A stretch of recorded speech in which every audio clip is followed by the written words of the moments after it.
Hello, this is Dr. James Camp from Lee College in Baytown, Texas, and this is my second presentation on brain physiology where we're looking at the so-called upper or higher brain. Uh, we distinguish the lower brain, the thalamus, hypothalamus, and the brain stem as being that part which is mostly subconscious, um, that which is mostly autonomic, that which takes care of things that we do not really have conscious control or awareness of, and also that which is most primitive, which goes back to our ancestors way back that we share with birds and reptiles and dinosaurs and all those other um, ancient animals. The upper brain or higher brain is the part that makes us human, the part that makes us mammals. And so everything from the parts that we share with furry little mammals that scurry around our house at night, if we have mice in our house, to things we share mostly with monkeys and apes and things. All those parts of the brain are kind of upper brain things. So the most obviously upper part of the upper brain is the cerebral cortex. And we learned in a previous lecture, the anatomy of the brain lecture, that there are 5 lobes to this cerebral cortex: the frontal lobe, the parietal lobe, the occipital lobe, the temporal lobe, and then deep within the insula or insular lobe. The frontal lobe is our command and control center. And you'd be perhaps interested to find out that even though this is the part that is largest in humans and the part that is thought to make us human in many ways, about half of its area is taken up with motor control functions. Most of what the frontal lobe is concerned with is simply moving our body around and making sure that it's doing the things that it's supposed to. We have a primary motor cortex here shown sort of in red. I'm sorry, a premotor cortex, which commands the primary motor cortex, and together with some other motor areas here, such as the motor speech area known as Broca's area, all of this part of the brain is concerned with moving your body around. We also have in the frontal lobe language generation, so that Broca's area handles motor speech, but there's also a similar area for motor for writing and other kinds of generation of language. And then there's this part up front called sometimes the prefrontal lobe of the brain, that is responsible for all of the things that make us a social animal, that make living as social animals possible. So social moral behavior, impulse control, also things that make living as a sort of regulated person, decision making, planning, impulse control, attention. These are the things that are very high level functions of your brain, and without them, we become much more animalistic. And when I say that, I'm almost in some ways insulting animals, because any animal that lives in a herd has to have a prefrontal cortex for the social, moral kind of behavior, the impulse control behavior, for herd behavior, for getting along with the group. Um, but there's a famous example of a fellow named Phineas Gage back in um, the 1800s in the railway building boom, who uh, was tamping down some explosives with some dynamite with a tamping rod, and a piece of that rod shot through his brain, right through a section of the prefrontal cortex. At that time, we really had no idea what the prefrontal cortex was about, what it did. Um, but Phineas Gage, remarkably enough, lived to tell the tale. Um, in fact, he carried the tamping iron that shot through his brain around with him for the rest of his life to show people. Um, but his personality was completely changed.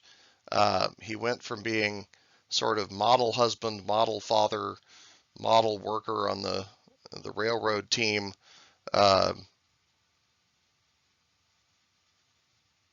never cussed or swore, and went to church on Sunday, and all those things that you think of as the model citizen. Um, and all of a sudden, he could not control his behavior. He became foul-mouthed. He became violent. Uh, when you would make him angry, he wouldn't. I mean, he wasn't just like wantonly violent, but if he got angry, instead of controlling those impulses, he would just lash out at whoever, throw tables, chairs, that kind of thing. Um, would beat his wife and children, and all sorts of things that were not desirable. Um, it's The story does have a slightly happier ending. It seems that he recovered some of that brain function later in life as other parts of his prefrontal cortex um, took over, as other parts of his brain took over the jobs that had been performed by the tissue he lost. But the immediate result was that he became a person you just would not want to be around. His personality changed completely. The other three lobes of the external cerebral cortex are all sensory. The parietal lobe is known for handling the general or somatic senses. This section here is called the somatosensory cortex, and it's where all of the general sense nerves from your body report. If somebody touches you on the hand, there's a particular spot that lights up somewhere around here that says you got touched on the hand. And then that information is passed along to the rest of the parietal lobe, the somatosensory association area, because the rest of the parietal lobe is known for sensory integration. Most of this pink stuff here is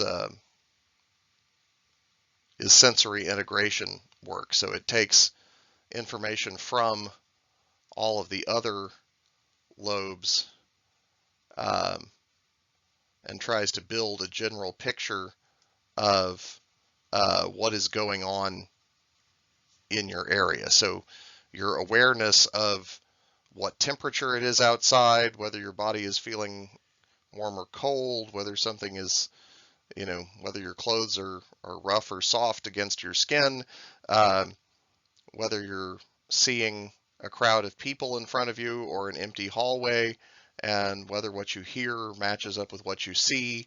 All of that happens in this sensory integration area here. One form of sensory integration is speech, language recognition, and that happens in Wernicke's area. The temporal lobe, as we'll see in a second, feeds auditory information into the parietal lobe. And so where that information comes together with our parietal lobe's area to, ability to make sense of sensory information, that's where we listen and recognize sounds and recognize that some of that sound is speech. So between the motor Broca's area here and the sensory Wernicke's area here, those are the two places where we handle spoken language. And these are well-known areas because they're common areas where people have strokes. And if you have a stroke in Wernicke's area, you can no longer comprehend language. You can make perfectly good language, but you don't know what you're saying. So people who have what's called Wernicke's aphasia have this problem of they just speak random words. I eat the boy at the mall. Purple Tuesday, something like that. They just say words, but they don't string them together in any logical sense.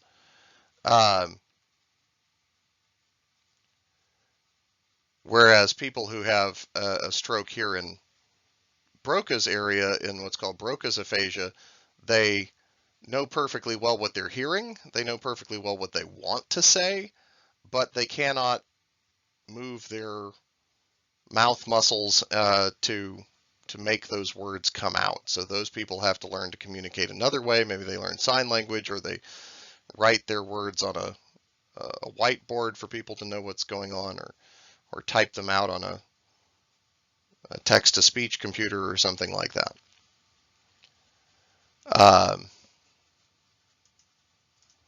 The occipital lobe over here, this is entirely our visual sense. So we have a primary visual cortex that simply recognizes the signals that your eye sends to it, and then a visual association area here that tries to make sense of those signals, tries to pattern recognition and see, do you see a face? Do you see a dog? Do you see a tree? Is there empty space in front of you to keep walking, or are you about to hit a wall? What is it that your eyes are? Let's make sense of what your eyes are reporting. The temporal lobe over here has your body's senses of hearing, equilibrium, everything that comes in from the ears. Also handles your sense of smell.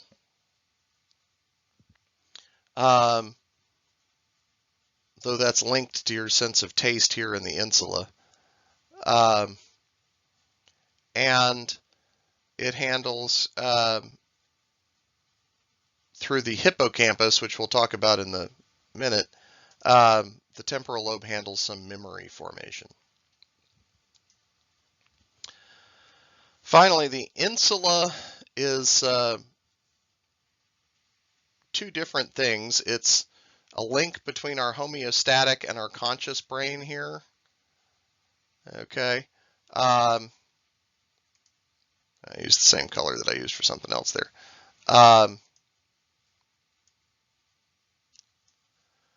It is also all of the senses that provide a certain aspect of being human, which involves our ability to sense what's going on with other people. This is a sense that is thought to be more or less restricted to primates, especially great apes and humans, that we have this idea of empathy, that we can sense what's going on with another person. We can sense their feelings, their emotional state, whether we've upset them or done something good for them or whatever. And So this is involved both in self-awareness and other awareness. Um, I would argue that that's not necessarily just a human trait, because I have noticed that my dog can tell when I'm having a bad day. Um, and she comes and puts her head in my lap and says, "It's okay, you're going to be all right. Take me for a walk, feed me." Um, but I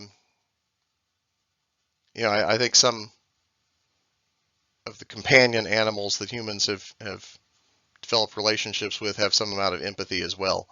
I'm not sure if my cats have empathy. That's a good question. Okay, moving on. Um, Pre and post central gyri. Um, so if we remember the primary motor cortex, which was located at the back of the um, frontal lobe here, and the primary somatosensory cortex that's located at the front of the parietal lobe here. These are largely parallel structures in the brain. They both keep track of um, specific places in the body in each little curve and twist of the brain there. Um, and you can map out from looking at which brain areas light up when a person tries to move a particular part of their body or senses a part of their body. Um, you can map out something called a sensory homunculus on this side, or a motor homunculus on this side. Um, and homunculus just means little man, and that's what, it's this picture of a person where all the body parts are adjusted in size relative to how much brain space is dedicated to that. So you can see that um, your arms get a little more sensory information than your legs, but not nearly as much as your hands, which we use to encounter the world, right? Your feet, which, we have to have some sense of what's going on in our feet to be able to uh, stand up and stand vertically, sense the ground we're walking on. Uh, shouldn't come to any surprise to us, sex-obsessed Americans, that the genitals get a fairly large chunk of brain space, um, but actually less than the lips, teeth, gums, and jaw. Gets more space than our genitals. So um, we actually pay more attention to eating, and I guess we could say to kissing, than we do to sex, as far as just dedicated amount of brain space. Um, More cortical areas. So the cerebral cortex has not just those precentral and postcentral gyri. It also has a speech motor area, a speech language area, a speech motor area, a speech hearing area, a face recognition area, um, and it's been noted many times, you've probably heard it described, that there's a left brain and a right brain, um, and that they're different. You might have been described at some point in your life as a left-brained person or a right-brained person, depending on whether you were a more logical or a more creative kind of thinker. The right brain, it is true, tends to be more intuitive or creative or representational in how it responds to things. So it thinks, our right brain thinks in shapes, pictures, faces, and spatial relationships. So if you're really good at playing video games, it's probably your right brain that is doing most of the work there, because you've got the spatial relationships of where on the screen your various icons are. You've got the shapes and pictures floating around.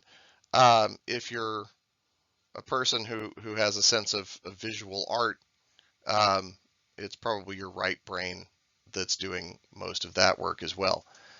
And our little diagram here says musical ability lives on the right side of the brain. That's not entirely true. The sort of artistic sense of music, when you can hear music and just kind of hear um, that has an appealing musical tone to it, um, that's that's your right brain. It's the again, the more intuitive, creative, representational sense of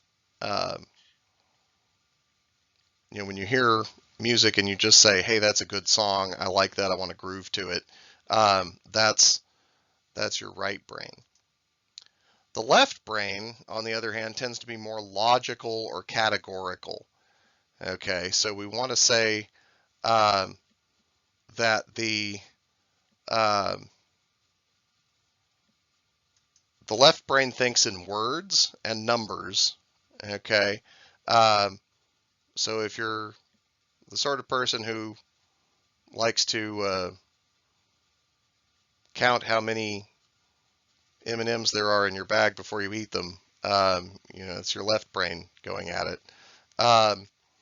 If you're the type of person who, instead of just thinking, well, I've got to do X, Y, and Z, makes a list of your to-dos for the day and writes out all the words and their logical relationship with each other, maybe even sorts them into categories, that's all your left brain going to town.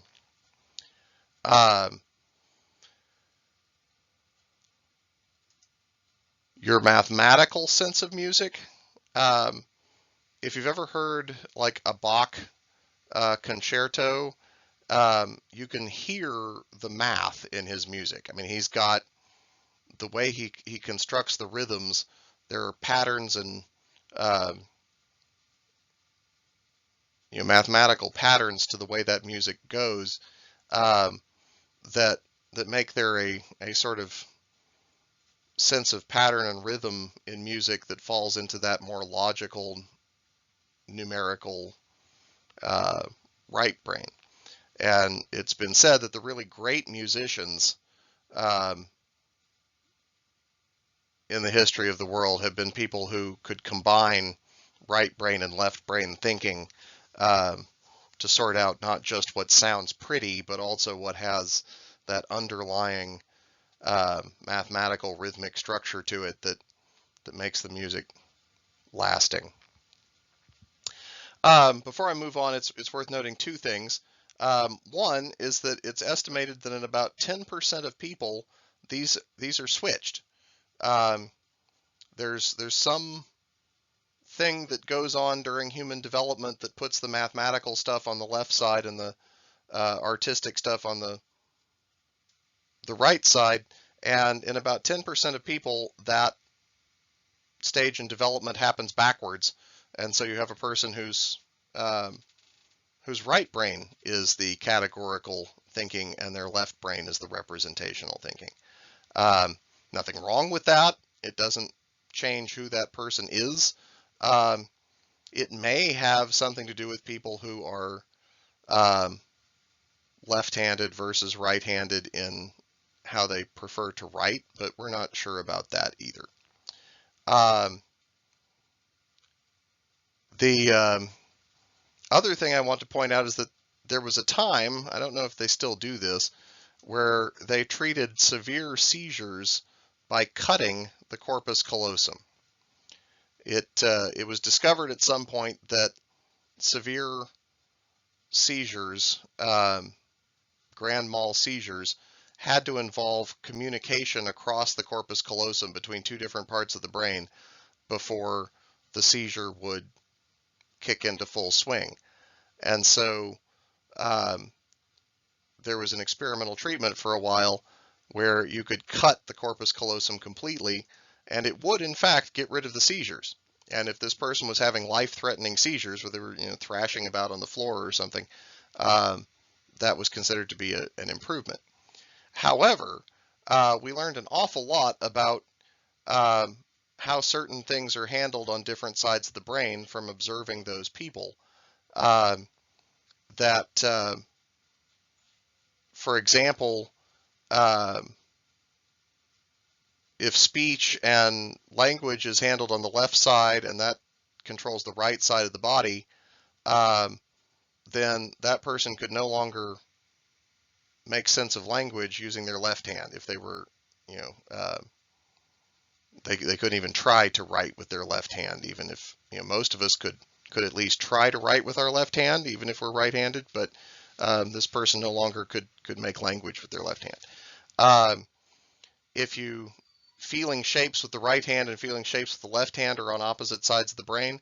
So if you gave that person an apple in one hand and an orange in the other hand, they could no longer tell you which one was rougher or smoother because they couldn't compare across the sides of the brain. Sometimes worse, when they tried to get up and get dressed in the morning, the logical side of their brain would have one idea of what clothes they wanted to wear, whereas the more artistic, creative side had a different sense of what they wanted to wear. And sometimes the brain, one hand would be trying to grab one pair of pants while the other hand was trying to grab a different pair of pants. And they couldn't coordinate that response across the two sides of their brain. Okay, so what's under the cortex? There are still some parts of the higher brain that are not cortical matter. One set is called the basal nuclei or basal ganglia. There may be some slight differences in what those two terms mean, nuclei versus ganglia, but they're used largely interchangeably these days. You have this thing called the caudate, which has kind of a big head over here and then has a tail that traces the lateral ventricles deep into the subcortical brain. You have a putamen, which is related somewhat to the thalamus, and you have this nucleus accumbens down here. So it's kind of what's in the core of your brain. And its main job, we think, is to help control, regulate, and smooth out motor commands. And this is one of the parts of the brain that goes awry if you have Parkinson's disease and you're no longer able to really smooth out your motor commands. We mentioned that motor commands originate in the premotor cortex here in the cerebrum. Then they move to the primary motor cortex. Well, from there, they might move to the basal nuclei for smoothing, for help with the control, regulation, smoothing part. The basal nuclei also play a role in selecting which of a set of possible motor commands to use for an intended movement. So the primary motor cortex may generate a couple of different possible plans. I could throw this piece of trash in the trash can overhead or underhead or hand or whatever. And the basal nuclei kind of rule out certain movements and rule in other movements based on your past history of what's worked before. And as such, they play a role in muscle memory.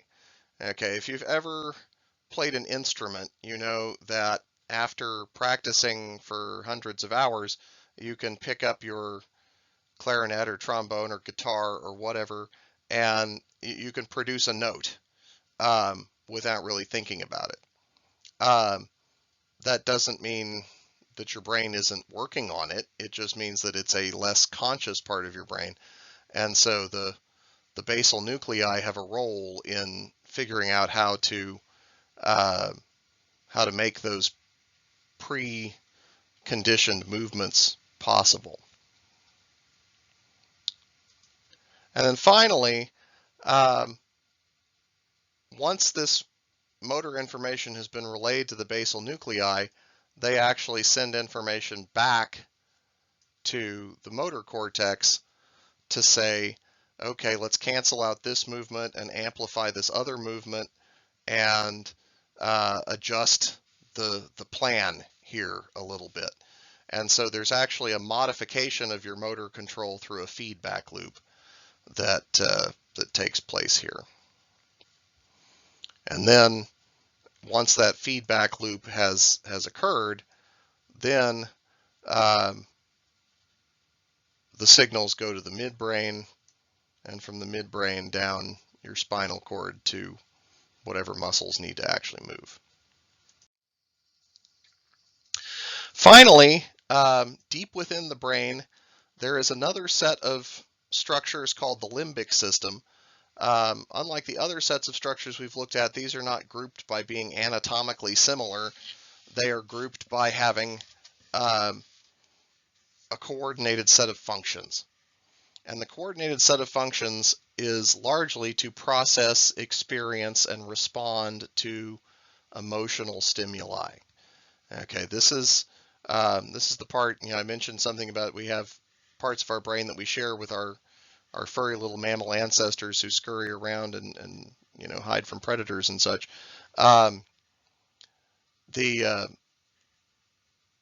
This part of our brain is that furry little mammal part of our brain. This is the part that we share with every mammal, no matter how advanced or not they may seem on the evolutionary tree. They all have the ability to fear a possible predator and scurry away and hide, or the ability to feel sad because they've lost a animal partner if they are one of the social mammals, or the ability to feel happy that they've just discovered a supply of food, or whatever those emotional responses are, they all have them. We humans like to think our emotional responses are a lot more complicated. We have dozens and dozens of words for describing our emotions, but a lot of them still boil down to those basic mad, sad, glad, and scared, or nervous or stressed kind of emotions. The amygdaloid body here is one of the things that sets our basic emotional state, together with the insular lobe that we talked about, the insula. And the amygdaloid body has the odd property that it can shut down a lot of our conscious brain functions during times of stress or anxiety. We'll come back to that in a moment.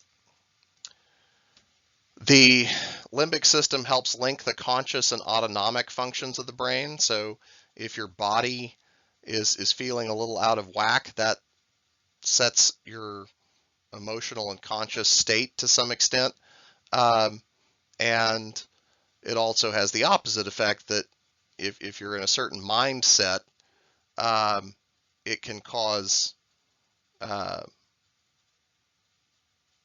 autonomic changes in your body. So being worried about something in your prefrontal cortex here can cause you to increase your heart rate a little bit and your stomach to rumble and all sorts of things like that.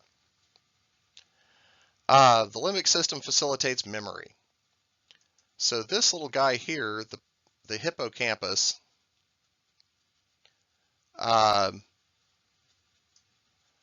is another little part of the body that has kind of a head and a tail. And the hippocampus is responsible for two things. It's your brain's internal GPS. So if you've learned to navigate down the hallway at night to find the restroom without bumping into anything, you can thank your hippocampus for that. If you've learned to navigate your neighborhood to find the convenience store or drive to school in the morning, or any of those things that you can now almost do on autopilot, again, you can thank your hippocampus. But the hippocampus also handles all sorts of memories. So we have a very complex method for storing memories. That's a little bit beyond the realm of this video, but I encourage you to look it up. There are several stages in storing of memories. We have to rehearse an idea in our conscious brain for a certain amount of time, and then the hippocampus will transfer that into a long-term memory stored in our temporal lobe. And the accessing of that memory is much, much easier when our amygdala is not making a lot of noise about being angry or stressed. This is why, if you're one of those people with test anxiety, the more stressed you are at the beginning of a test, the more the amygdala is blocking your hippocampus from accessing the memories that you need to succeed in that test. So what you need to do is sit down, calm yourself down, do a little desk yoga, whatever you can, to try to deactivate your amygdala and get your limbic system into a calmer, happier state of mind. And finally, the limbic system is thought to provide motivation for the conscious activities that your prefrontal cortex has to do. So it may be your prefrontal cortex that allows you to plan how you're going to do your homework, but it's the limbic system that gives you the motivation for actually getting up and doing it. And as such, it often helps to link an unpleasant activity with a pleasant one. I will reward myself for every hour of anatomy homework with a pint of Ben & Jerry's or something like that. Okay, it's a good way to get fat, but never mind. Okay, so that concludes the most important bits of upper brain physiology. There are sections in your textbook that go into much more detail on how we produce memories, much more detail on how we stay awake and go to sleep, much more detail on how we generate motor commands, and I encourage you to look through all of those, but this gives you the basic pieces and what they do that you need to succeed at this point. I'll also say watch this space. The brain is the least understood part of the human body at this point because it's just very difficult to access it and try to do experiments on what the different parts of the brain are up to. So we're learning with advances in brain scanning technologies and such, we're learning more and more about the brain all the time. And it's quite possible that a lot of what I've told you today will not be scientific canon in 5 or 10 years, that we may have learned new things about how the brain works. So as always, I hope you learned something from this video. Good luck, happy studying, and in this case, keep watching the brain for years to come as we learn more and more about it.